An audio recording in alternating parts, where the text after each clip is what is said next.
पंतप्रधान नरेंद्र मोदी यांची सभा या ठिकाणी होत आहे। ती सभा ऐकण्यासाठी तुम्ही आलेलात, मात्र एक आकर्षक पद्धतीने तुम्ही लोकांचं लक्ष वेधताय। हातात कमळ घेऊन आलेले आहेत, कमळ फुलतंय, फिरतं सुद्धा आहे। कमळ फुलेल का यंदा या विधानसभा निवडणुकीत?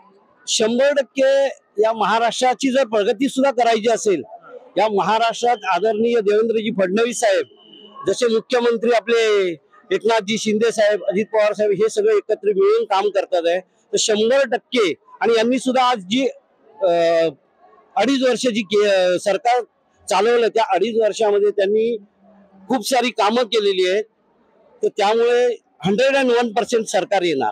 कामं केलेली आहेत, प्रचंड कामं झालेली आहेत, मात्र एक सर्वसामान्यांच्या बाजूने बोलायचं झालं तर ज्या प्रकारे महागाई असेल, बेरोजगारी असेल, ही मागील 10 वर्षात प्रचंड वाढली असा आरोप होतोय। तुम्ही सुद्धा सर्वसामान्य, काय वाटतं, महागाई खरंच वाढली आहे का? नाही, मी तरी तसं सांगणार नाही। महागाई आणि आयुष्यात काँग्रेस असताना महागाई नव्हती का? काँग्रेसच्या वेळेपासून आम्ही एक पैसा पाहिलेला आहे। माझं वय आज 60 आहे, मी 60 वर्ष आम्ही 1 पैसा, 2 पैसे, 3 पैसे आणि 5 पैसे पाहिलेले आहेत। तर त्यावेळी आम्ही पाहिलेले पैसे आज आम्हाला शाळेच्या मुलाला कमीत कमी 10 रुपये ते 50 रुपये, 100 रुपये द्यावे लागतात। म्हणजे किती पटीने आज महागाई वाढली त्या मानाने, परंतु आताच वाढली असा प्रश्न आपण नाही करू शकत। काय वाटतं तुम्हाला की यंदा विधानसभा निवडणुकीमध्ये कमळ फुलावं?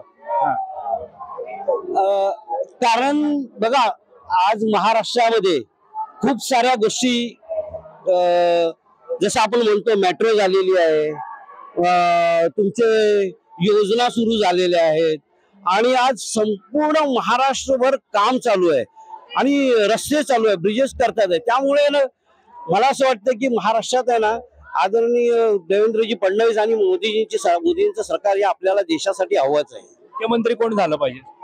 मुख्यमंत्री तर आता बघा, आता शेवटी आमच्या महाराष्ट्राचं सगळं काय ठरवणारे आदरणीय मोदीजी आहेत। मोदीजींच्या नंतर महाराष्ट्राचं सगळं पाहणारे आमचे देवेंद्रजी आहेत, तर त्यामुळे हे तिघे एकत्र मिळून सरकार स्थापन करतात। मुख्यमंत्री कोण झालं पाहिजे? अच्छा, मुख्यमंत्री आमचे देवेंद्रजी झाले पाहिजे असं एकनाथ शिंदेचं मुख्यमंत्री म्हणून काम चांगलं नाही? नाही, 100% त्यांच्या बाबतीमध्ये आम्ही बोलू पण शकत नाही, कारण त्यांनी खूप सारं त्यांच्याकडे संयमपणा आणि त्याच्याकडे खूप चांगलं नेतृत्व आहे आणि तेही झाले तर आम्हाला काही त्याच्यात वावगं वाटणार नाही, परंतु तेही स्ट्रॉंग मुख्यमंत्री या महाराष्ट्राला लाभतील।